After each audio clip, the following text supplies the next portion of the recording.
नमस्कार, जय श्री राम। आप देख रहे हैं रियल न्यूज़ बनी और मैं हूं आपका दोस्त सुनील रजवाल।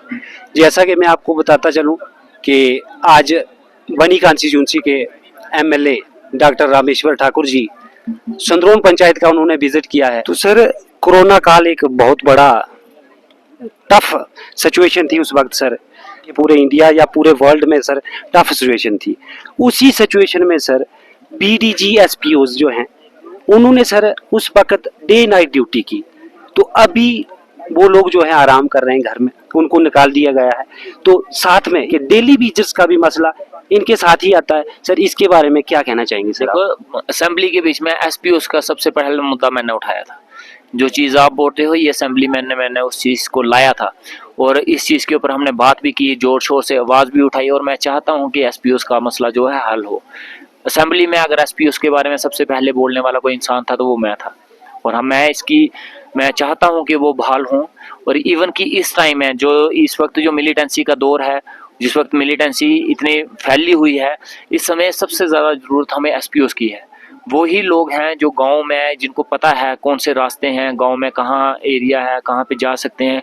अगर उनको बहाल किया जाए तो ये एक इलाके के लिए भी बेहतरी का फैसला होगा और मैं चाहता हूं कि इस चीज़ को बहाल किया जाए। और इसके साथ साथ जो डेली वेजर को लेके देखिए बदकिस्मती हमारी तभी स्टार्ट होगी थी जब ये यूटी बनी थी। और यूटी बनने के बाद जिस वक्त ये पावरें जो थी सेंटर के हाथ में और हमारे एलजी साहब के हाथ में दी गई, उनसे उम्मीदें थी कि इस 10 साल के बीच में ऐसे यूटी कार्यकाल के बीच में ये लोगों के मसले जो हैं हल होंगे। लेकिन हल होने के बजाय ये मसले और बिगड़े। एसपीओस को निकाल दिया गया। डेली वेजर्स इन 10 सालों के बीच में प्रोटेस्ट धरने पे धरने देते रहे, लेकिन एक भी डेली वेजर परमानेंट नहीं हुआ।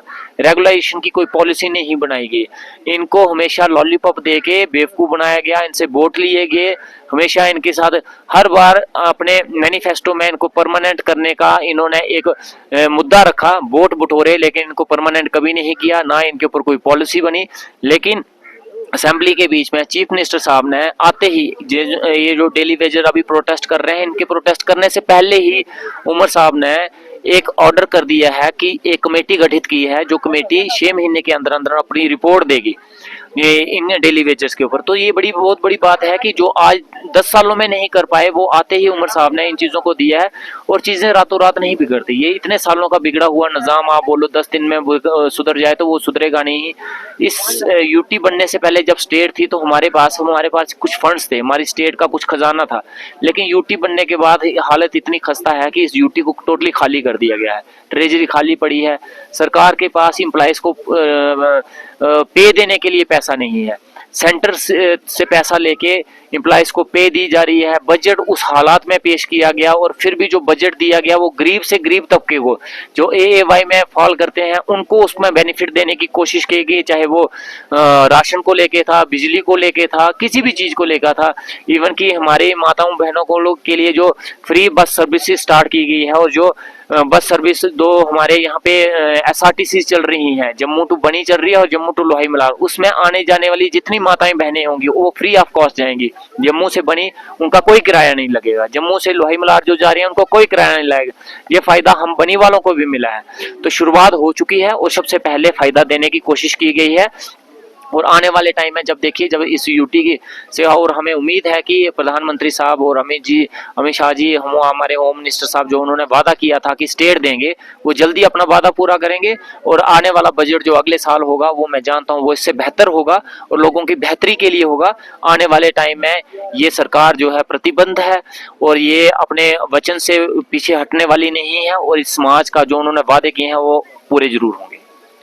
आखिरी सवाल रहेगा क्योंकि टाइम की भी कमी है सर। तो सर, सिक्योरिटी के लिहाज से हमारा डिस्ट्रिक्ट कठुआ जो था, पिछले 10 साल की बात की जाए तो काफ़ी सेफ डिस्ट्रिक्ट था सर, ओवरऑल पूरे जम्मू कश्मीर में सर। लेकिन इस वक्त कठुआ जो है दहशत गर्दाना एक्टिविटीज़ की वजह से नंबर 1 पे सर टफ सिचुएशन है यहाँ पर। क्या कहना चाहेंगे सर डिस्ट्रिक्ट कठुआ की सिक्योरिटी के बारे में? हालांकि जो प्रॉपर कठुआ के कंस्टिट्यूंसी के एमएलए हैं राजीव जी, तो उनकी भी आपके साथ शायद मुलाकात हुई थी सर। क्या मंत्रणा की थी आपने कि सिक्योरिटी सिचुएशन को कैसे सुधारा जाए सर? देखिए ये कंसर्न हम सबका है सभी एमएलए जितने भी कठुआ के हैं, कठुआ, बनी, बिलावर, बसोली, हीरानगर, हम सबका एक बहुत बड़ा कंसर्न है। और हमारे साथ साथ सिर्फ हमारे ये में पूरे जम्मू कश्मीर का कंसर्न है, हम सभी लोगों का बड़ा सीरियस इसके ऊपर पार्टी पॉलिटिक्स से हट के हमें लोगों की बेहतरी के लिए कुछ ना कुछ रास्ता निकालना है।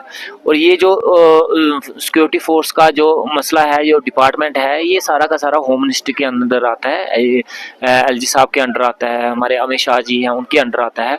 तो ये सिलसिला पिछले 1.5 साल से चल रहा है। जब हमारे बदनौता में एक अटैक हुआ था और जिसमें हमारे 5 शहीद हो गए थे, उसके बाद सरथल में अटैक हुआ, मशेडी में अटैक हुआ, फिर उसके बाद हमारे 3 जवान जो थे जिनकी डेड बॉडीज मिली, बिलावर में 2 डेड बॉडीज मिली, अभी हाल ही में कल परसों जो हमारे 4 जवान शहीद हो गए।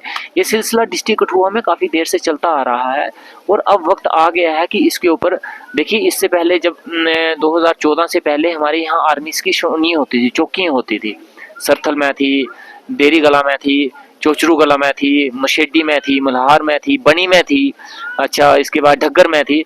लेकिन 2014 के बाद वो सारी की सारी पोस्टें उठा ली गई, वो चौकियाँ उठा ली गई।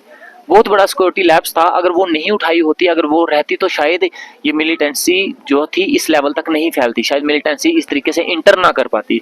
लेकिन वो बदकिस्मती थी कि वो 2014 के वो सारी की सारी आर्मी की चौकियाँ यहाँ से हटा दी गई और उसके बाद ये सारा का सारा सिक्योरिटी का निज़ाम था जो होम मिनिस्ट्री के अंडर आ गया। और कहीं ना कहीं गलती तो हुई है, कोई ना कोई कमी तो रही है जिसकी वजह से ये मिलिटेंसी अपने पैर पसार रही है। लेकिन हमारी आर्मी जो है वो सक्षम है, हमारा पुलिस डिपार्टमेंट सक्षम है, हमारी सीआरपीएफ के जवान सक्षम है। इस वक्त आ गया है कि उनको डिप्लॉय किया जाए, उनको फुल अथॉरिटी दी जाए, फुल पावर दी जाए, ताकि वो मिलिटेंसी का खात्मा कर दे, जड़ से खत्म कर दें। और इसमें हमारी आर्मी जो है वो सक्षम है। और इसके साथ साथ जितने लोग इस मिलिटेंसी में इन्वॉल्व हैं, चाहे वो लोकल हैं, चाहे कोई भी हैं, जो इनको सपोर्ट कर रहे हैं, चाहे वो उनको रहने में सपोर्ट कर रहे हैं, उनको ट्रैवलिंग में सपोर्ट कर रहे हैं, उनके साथ भी वही व्यवहार होना चाहिए जो एक मिलिटेंसी के साथ होता है। क्योंकि उनकी ही सपोर्ट के बिना उनकी सपोर्ट के शायद ये भी कहीं ट्रैवल नहीं कर सकते। उनकी अगर जिनकी भी सपोर्ट है उसके ऊपर भी कड़ी से कड़ी उनके ऊपर ये एक्शन लेने की ज़रूरत है। अब टाइम आ चुका है, अगर अभी भी एक्शन नहीं लिया गया तो आने वाले टाइम में मुझे लगता है कोई बड़ा हंगामा हो सकता है। तो अभी 4 जवान शहीद हुए जिसका हमें बड़ा दुख है। इस चीज़ का पूरा हिंदुस्तान हमारा इस शोक में है कि जिस तरीके से मैं उनकी शोक में भी गया था, संस्कार में भी गया था। छोटा सा बच्चे, छोटे छोटे, एक जो काना चक में हमारे चिब साहब जो हमारे शहीद हुए हैं, आप यकीन नहीं मानेंगे, उनकी 4थी पीढ़ी है जो शहीद हो रही है। 3 पीढ़ियों से पहले ही शहीद होते हैं। ये 4थी पीढ़ी के आदमी थे, उनके घर को भी शहीदों का घर बोला जाता है। एक ऐसा घर जो हमेशा देश की कुर्बानी के लिए, देश के लिए, देश को बचाने के लिए, हम लोगों के बचाने के लिए कुर्बान होता है। सही भारतीय तो वो हैं, सही देशभक्त तो वो हैं। हाँ, ये नारे लगाने से, प्रोटेस्ट करने से, धरने देने से देशभक्ति नहीं होती। देशभक्ति हमें उन लोगों से सीखनी चाहिए। देशभक्ति हम सभी पॉलिटिशियन से, सरकार जिसकी मर्जी रही हो, केंद्र की हो चाहे यूटी की रही हो, अगर उनके रहते अगर ऐसी चीजें हो रही हैं तो वो सरकार नाकाम है, वो अपने काम करने में फेल हो चुकी हैं। मैं आज बोलूंगा, चाहे वो केंद्र की सरकार है चाहे वो यूटी की सरकार है, अगर उनके रहते इतना कुछ हो रहा है तो वो सब नालायक हैं, वो सब नाकाम हो चुके हैं, वो सब फेलियर हैं। चाहे हम हैं चाहे केंद्र के हैं, हमारी जिम्मेवारी है, हमारी इस वक्त इस बार जिम्मेदारी बनती है लोगों की सुरक्षा करना। और इस समय अगर ऐसा हो रहा है तो हमें ये मानना चाहिए कहीं ना कहीं हमसे भूल हो रही है, कहीं ना कहीं हम नाकाम हो रहे हैं लोगों को वो सुरक्षा देने के लिए। आर्मी के साथ शायद हम वैसा नहीं कर पा रहे, उनको वो ताकत नहीं दे पा रहे। तो इस वक्त पार्टी पॉलिटिक्स से हटके, सेंटर, केंद्र, राज्य, इन यूटी, इन सब से हटके हमें कुछ फैसले लेने पड़ेंगे जिससे पाकिस्तान को और मिलिटेंसी को मुंह तोड़ जवाब मिल सके।